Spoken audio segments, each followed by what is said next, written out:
This project is an honest and in-depth perspective of and from former students of Milton Hershey School. We call ourselves Milts. An organic, open discussion of life before, during, and after attending MHS. I remember the first day I went to school, I had a black eye and a fat lip.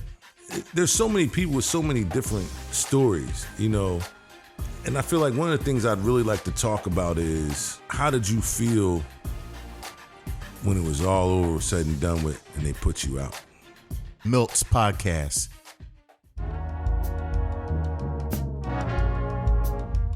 Welcome, everybody. We are here at the Milt's podcast with our third guest, Mike Weller. Welcome, Mike. Thank you very much. How's it going?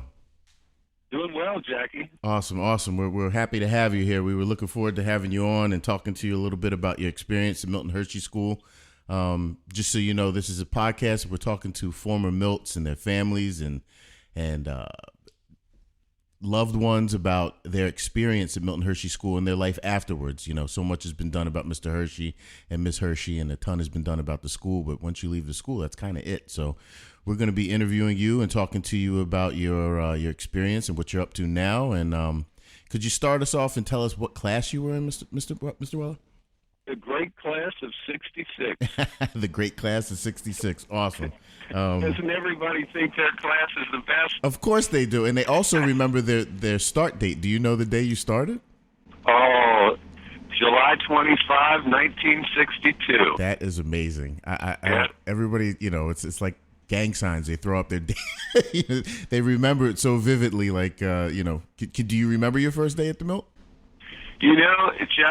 Jackie, I do remember the first day, but the second day is more memorable. The first day, I got to the student home, I met the house parents, and then they kind of took me off to the clothing room and on tours, and I think they did some testing, and by the time I got back to the student home, it was dinner time.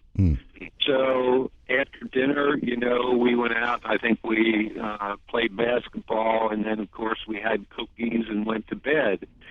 But we were in an old farm home, student home Brookside. It was on the corner of Cocoa Avenue and 322. And what grade was that? The barn is still there. The big gray barn, but they tore the student home down because they felt it was too close to town. Hey. And there were only 6 students in the home at that time because everybody else was on summer vacation.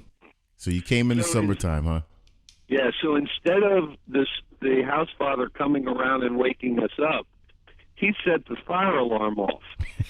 Now, can you imagine? It's 5:30 in the morning. Man. I'm a new student. The fire alarm goes off. The first thing, my roommate gets up and turns the light on and starts to make his bed. Yeah. And I'm thinking, we've got to get out of here. Is this place on fire?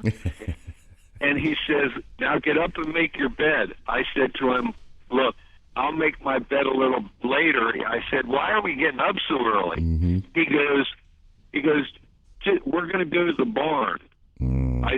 I said, what? He said, just get up and make your bed. So, of course, he makes my bed. We go down and get dressed. I follow him out to the barn, and I meet the herdsman. The herdsman comes up to me, and he says, did you ever milk a cow? Well, just my look to him, I think he knew the answer. Yeah, that said it all. And then he says to me, did you ever shovel snow? Now, it's July 26th. It's like 90 degrees out. I'm thinking, what? Yeah, now you're really looking at him crazy. Yeah, he says, just follow me. And on his way, he picks up a shovel. He takes me out to the barnyard. He says, you see all these little brown piles? He says, just pretend that's snow and shovel it into this wagon. So that was my first full day at the mill. Welcome to Milton Hershey School. Welcome. It's Mr. Well. What grade was that? I was. It was between 8th and 9th grade. So the barn was part of the part of the school at that early age? Because I know when I was there, it was only the high school ages that were dealing with Well, the yeah, bug. I wasn't in an intermediate home. I went directly to a senior home. In fact, they were just establishing the intermediate division at that time. All of the homes built over in the Woodland and Keystone and Arrowhead clusters, what you know as the original intermediate division, those were just being built in the early 60s when I came to the school. Interesting. I did not know that. Yeah. I did not know that. And so that was your first. So was that the only student home that you were in, or did you move around to another one? Well, when they closed, I was always with the same group. But when they decided to close that home, they moved us out to Manada, which was on the other side, on the north side of town. Got it. And then they decided that we were going to move to Ridgeview, but Ridgeview wasn't finished until 1963. So then our whole group moved from Manada over to Ridgeview, and then I was there until I graduated. Okay. Interesting. And so where are you living right now, Mr. Weller? Where am I right now? Yeah, where are you living right now currently? Well, we have a place in Hershey, and I've been in Hershey since 1970. But right now, I'm sitting on my deck down at the Chesapeake Bay. We've had a place down here for 30 years. So. We saw the 410 number, and we all said to ourselves, we know Mr. Weller's always in Hershey. What's with the 410 number? Yeah, we've had this place for 30 years, and I'm sitting here on the deck looking out at the trees and the water, and it's very peaceful. That sounds beautiful. Will you tell Miss Weller we said hi too, please? I certainly will, yeah. And you know what? I think we're going to do come down there one day, and maybe we'll do the podcast from your porch one day. That sounds like that could be fun. Oh, yeah. Yeah, well, I've had a number of Milts down here before. That would be awesome. You know, it's interesting talking to you because when we brought up bringing you in, we're talking to you and interviewing you, all of us, it's surreal because, you know, we think, like, even now when I'm speaking to you, I don't know if I should call you Mike or if I should call you Mr. Weller, because I always feel like, you know, not that I'm getting in trouble, but you were part of home life for so many years. And so you were like almost like an uncle to us, the uncle that would come and give you the swats if you did something wrong. And so it's interesting, that dynamic of you being a homeboy, you know, but our brother at the same time. So what was that like being in home life, and what made you make that decision to be part of the Milt after you graduated? Well, when I came back, Jackie, I came back as a teacher. In fact, when I was doing my student teaching my senior year in college, Mr. Fisher called me and told me he had an opening and asked me if I'd like to come back. And that started the whole thing. So when I came back, I taught for 12 years. Wow.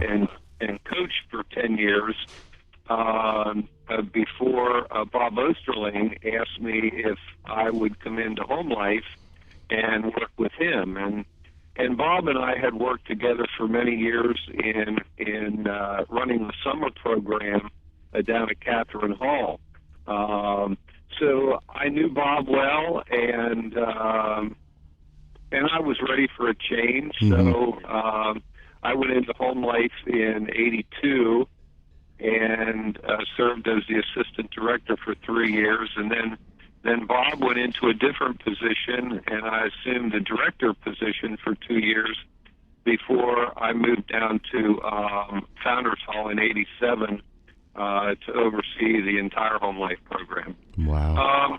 And I have to say, you know, Home Life was very challenging because almost every situation I dealt with, somebody was going to get upset, either a house parent or a student, you know.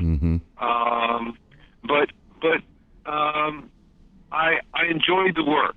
I enjoyed the challenge. I found that our students, and even when I was teaching, I found our students that when they stepped out of line, they were not resistant to the consequences. I think we all knew, and I mean, I knew as a student, look, if you're going to take this chance and do something you shouldn't do, be ready for the consequences if you get caught. And you had a unique perspective because you were once us. Yeah, I think that I think even today, Jackie, and I think of Career Day, that when alumni come back, they are treated differently by the students because the students know they've been through the experience. Mm-hmm. And I do think it is a very unique experience. And so today, like, last weekend was homecoming. It was fantastic. I see classmates of mine. I see guys that I went to school with. And then I have the other group, my former students, kids I coached, Mm-hmm. kids that I met when I was in home life, and to me, it's just one big family. I couldn't agree with you more, and I gotta say to that point, Mr. Weller, it's now that Pete is in there. I don't even remember who the president was prior to Pete, but they did not do a good job of welcoming us back, and I think it was so important for the Hershey Foods Corporation to pick somebody that was a homeboy like Pete who had that experience, and he turned it around and made it welcoming. And the energy is completely different. And, since he's been back up on campus for homecomings, it's more welcoming. And I think a lot of us feel that energy. Yeah, I believe that only two groups really understand the essence of our school. Obviously, those alumni that went through the experience, Mm-hmm.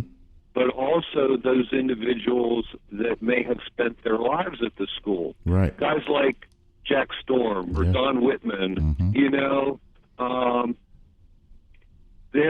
We have had a number of individuals who have come in from the outside to lead our school, and while their intentions are good, they just don't understand the essence and the traditions of our school. Yeah. I couldn't agree with you more. I'm going to double back on something or somebody that you just mentioned, and that's Bill Fisher, who was president when we were there. And I know you were very close with him. Rest in peace, Mr. Fisher. He was like a big brother to you. Is that correct? Well, he was more like a father to me. Okay. I mean, my father was killed in an automobile accident when I was a year old. So, I never had a father. I never knew a father. And when I went to the school, I had a couple adults that I was close to and were mentors for me. But the one that was consistent for many years was Bill Fisher. I was close to him when I was a student. He obviously offered me a job to come back, and I worked for him as a teacher for many years. And then when he became president, he wanted me to come down to Founders Hall and head the entire Home Life program. Mm-hmm. And we had not only a professional relationship, but we had a personal relationship. Mm-hmm. And when I talked about guys coming down here to the Bay, every summer we would come down here for 3 or 4 days. There'd be 4 or 5 of us that would come down, and we had a great relationship. He was such a great role model, not only to me, but I think to anybody that touched base with Bill. He was an encourager. He was very optimistic. He was very supporting, and I saw a picture a couple days before homecoming of Billy, and he's only been gone a year, but boy, do I miss him. Yeah. I know when I was class vice president, and our class president was Dan Reynolds, and Dan and Mr. Fisher had a very close relationship. I know, he kind of took him under his wing and mentored him as well, and you could feel that energy of reaching back. I think it's important. Like I said, that disconnect that other, again, I don't know who that person was that was president prior to Pete, but having Pete in there has been huge, and I think we're getting back to that, passing the baton, which has helped. And so, I wanted to ask you, what do you think of what's going on at the school now? What do you think of how the school is functioning presently? I know we've had some hiccups, and when I'm here in Philadelphia, I'll read an article about something negative that happens, and it gets blown out of proportion, and people are always coming up to me and, oh, what happened? I said, we've been around for over 100 years. Any college or university, they're going to have issues. Just it's human nature. If the longer you're around, the higher likelihood that there might be a hiccup along the way. So I think the school's done a good job of handling some of those PR issues, and I just wanted to get your take on what you thought about it all. Well, I'll preface my remarks by saying that I've been retired for 5 years. Mm-hmm. And while Pete and I talk frequently and have a close relationship, the funny thing is when we get together, we don't talk a lot about the school because, he needs a break from that. But I think the school is better today than it's ever been. I think under Pete's leadership, they continue to progress. Kids can earn up to close to $100,000 to continue their education. Yep. And yes, sometimes we do see things in the paper. It happens. But the reason, excuse me. It's okay. I think a lot of the reason for that is because the school has deep pockets. Mm-hmm. And whenever anything happens, people today look to how can they make a buck. And I think what is newsworthy are mostly the negative things in our lives. So some of those things get in the paper. But I can tell you, Jackie, I still know a lot of people at the school. I think the school's greatest gift is not the $14 or $15 billion that they have in trust or the great facilities that they have. It's those people that are at the school. Yeah. I'm reluctant to mention any names because there are just so many. Right. And it's not just the teachers and the house parents. It's the ladies that work in the kitchen. It's the guys that work in security. I think the greatest gift the school has are those people that have devoted their lives to the school. And, when I could ask you and Agoe and Warner, who made the biggest difference in your life, or what made the biggest difference in your life there at the school? And it wasn't the nice student homes that you lived in or the classes that you went to. No. It was the people that changed your lives. Absolutely. And for me personally, it was some of the people who were the hardest on me. At the time, when people ask me about Milton Hershey School, they say, how was your experience?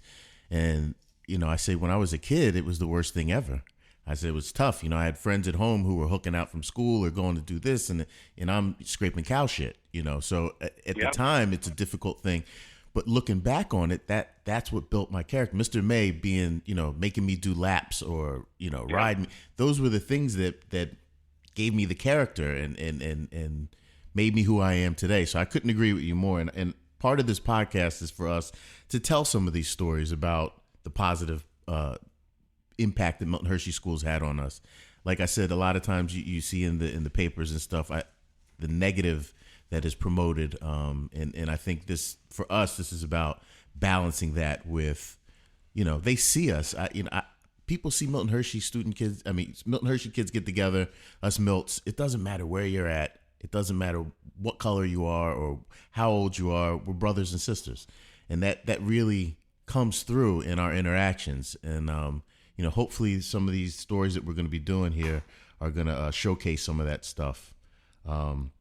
Mr. Well, we're gonna take a break right now, and we're gonna switch out. I'm gonna have a Goey jump on, and Warner's gonna come on, and they're gonna talk to you a little bit too. If there's anything that you're thinking of that you want to kind of talk about, feel free. Bring up any stories, any people, any of that stuff. And I'm gonna get off right now. And thank you so much, Mr. Weller. We really appreciate it. Mr. Weller, are you there? If you are, we're going to call you right back, okay? If you can hear me, we're going to call you right back.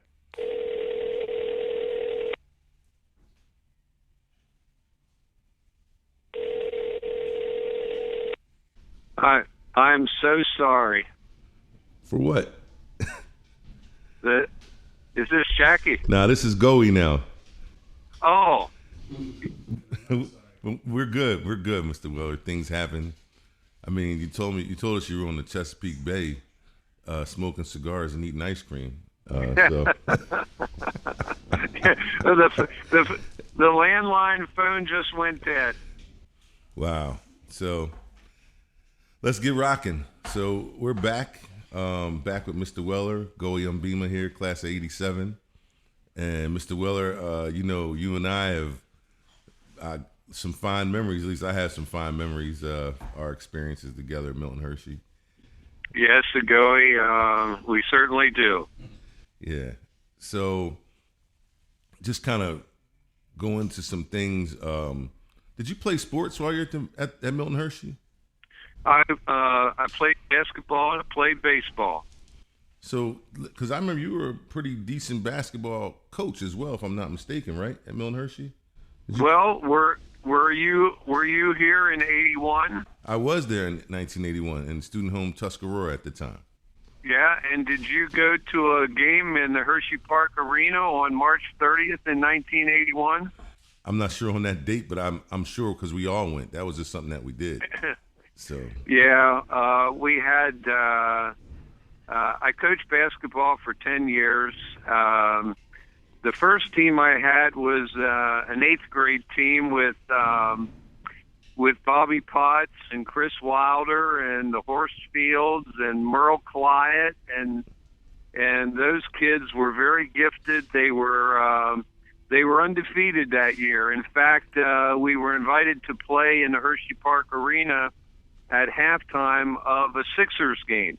Okay. And then I coached 8th grade for a couple years, then coached junior varsity. And in '78, when Mr. Cook decided to retire from coaching, I took over the varsity. And in '80, we won the first district championship. And then in '81, we repeated as district champions and went on to play for a state championship in the arena that Mr. Hershey built, and that certainly will be one day that I think none of us will forget.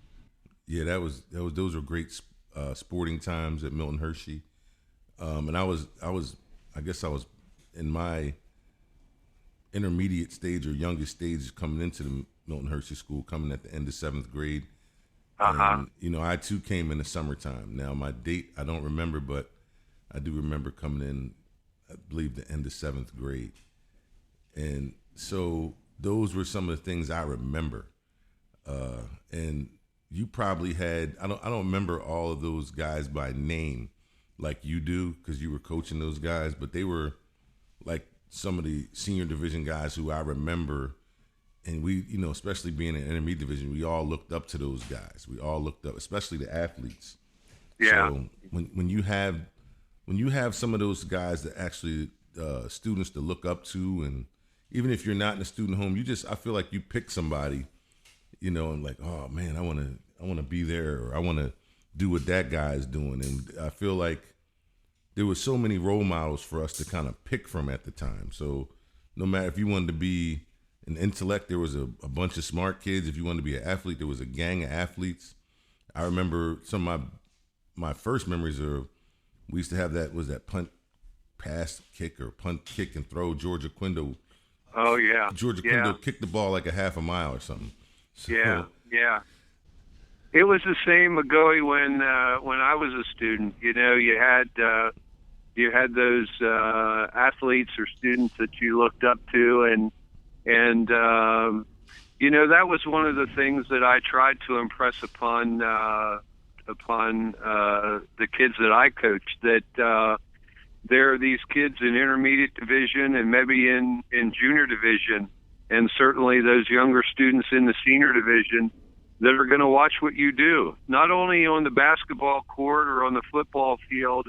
They're going to watch what you do in the classroom and in the hallway, and whether you want to be or not, you're going to be a role model for those kids. And I think one of the reasons that we have so many successful teams at Milton Hershey School is because our older athletes accept that role, and it does help. It does help with Spartan pride. Oh, absolutely, absolutely, I agree with that. And it's interesting because Philippa was on yesterday, Philippa Ashby, and she made the statement that if you had some type of talent, there was a path that was already kind of put together for you, and some of the adults or the coaches or they would see that at a very young age and just start moving you in that direction, whether you even realized it or not. Well, I think that those of us who have been around the school for a while realize that the students that are most involved are usually the most successful.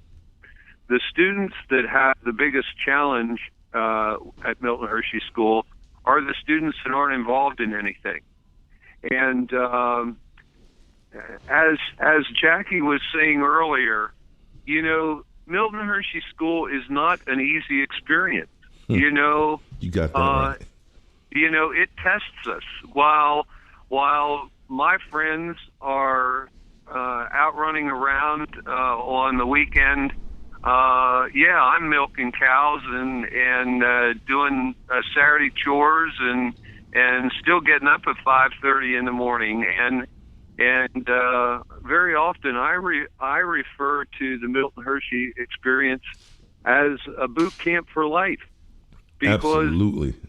I think that there's so many things that I learned at the school that have just helped me so much in going through life, and I can't say that I would want to turn the clock back and go through it again, but I can say this, that there is no question in my mind that the Milton Hershey School experience changed my life.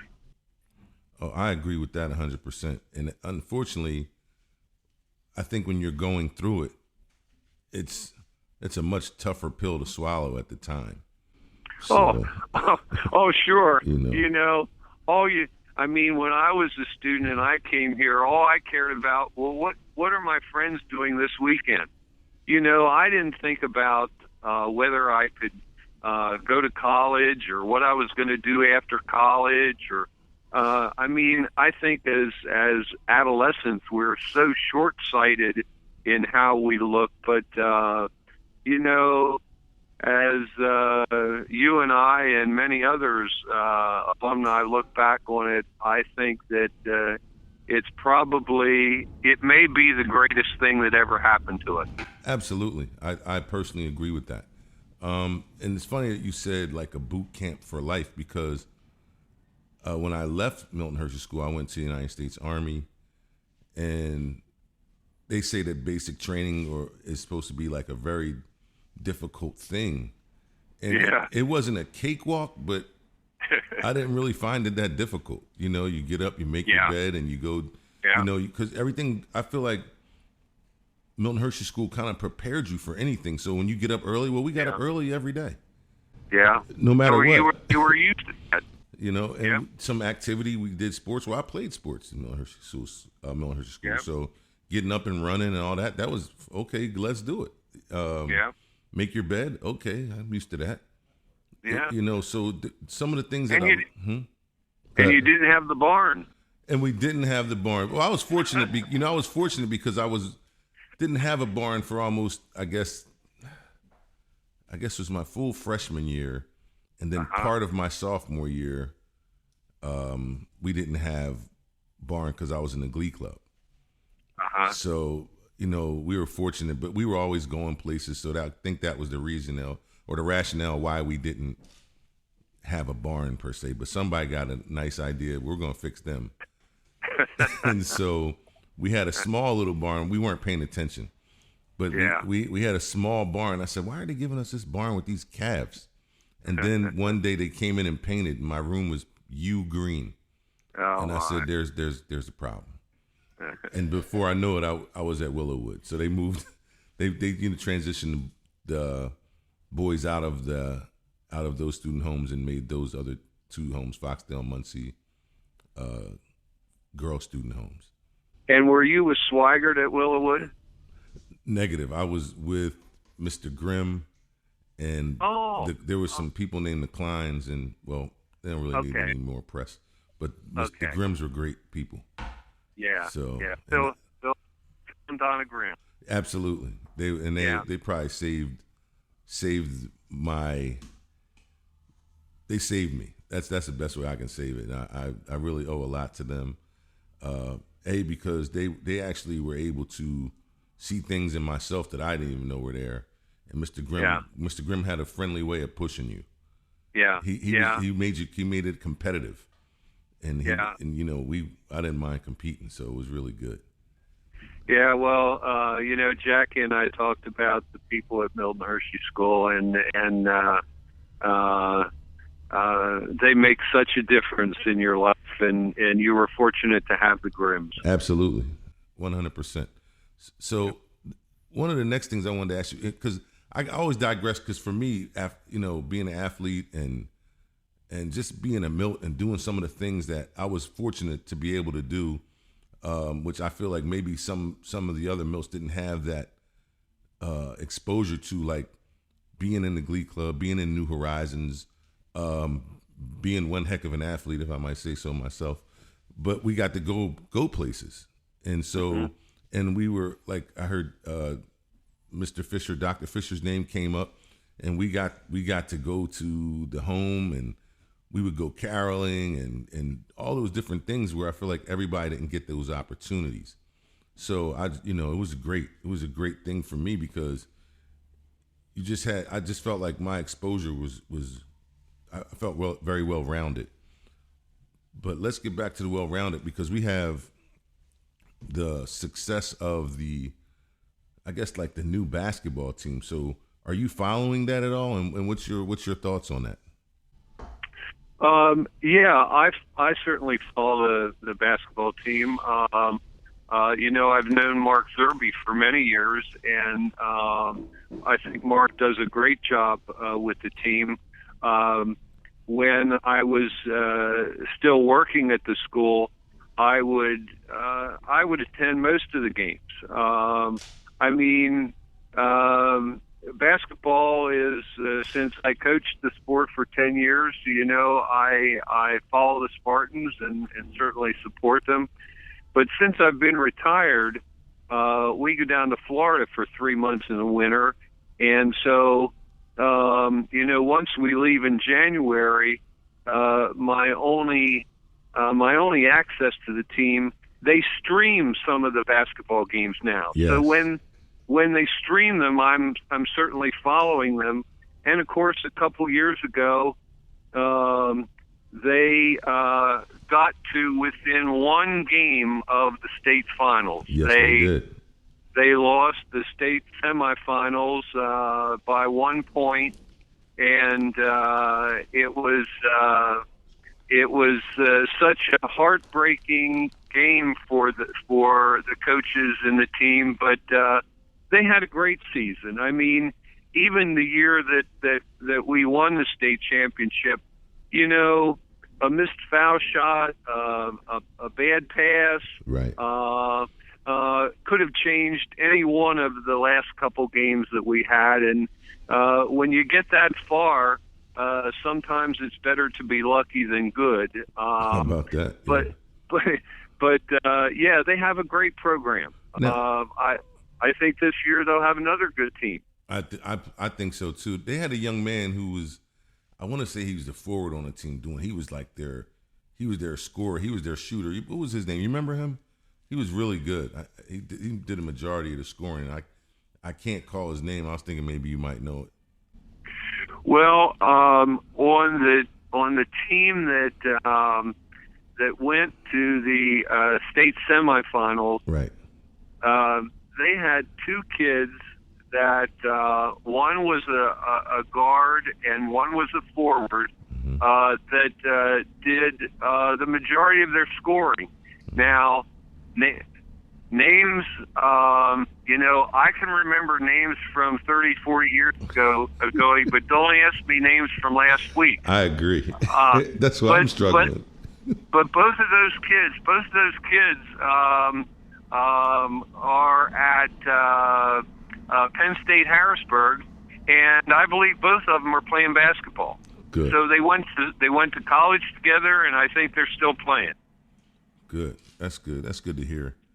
So, at the end of the day, Mr. Weller, if you had to make a sentence on Milton Hershey and you and your experience in Milton Hershey, maybe not a sentence, but like a paragraph or a statement, what would it be? Well, I think, Agoy, my life has been doubly blessed by Milton Hershey School. First, I had the opportunity to be a student and to have the many opportunities that the school afforded me, the discipline, the organizational skills, the work ethic that I think has been so instrumental in life. But then I was doubly blessed because I had the opportunity to return to my alma mater and to teach and to coach and to serve in numerous administrative roles. And over those 40 years that I worked at the school, to meet literally thousands of students, many of whom have become lifelong friends. And, Milton Hershey School has been my life. When I consider I'm 70 years old and, 40, well over half of my life has been at Milton Hershey School. So, I've been blessed. Absolutely. I've been blessed. Yeah. Yeah. Mr. Weller, I want to thank you for spending the time with us this morning. We really appreciate you. I personally appreciate you and what you've done and how you've personally helped me throughout, especially my young years, and pointed me in the right direction. So, well, Agoy, it goes both ways, buddy. I always enjoy seeing everybody at homecoming, and this year I miss giving you a hug. So I'll just send my best wishes to you guys. Okay. And we thank you. We'd like to have you back. We're not sure when, but we're going to communicate with you. Well, we're going to be down there on that porch real soon, Mr. Weller. You hear Jackie say, we're if not, we'll be on the porch. We'll be out there. Yeah. I'll bring you guys down here. Yeah, we'd love it. Okay. All right. Thank you. Hey, listen. Have a great day, guys. You too. Thank you so much. You bet. All right. See ya.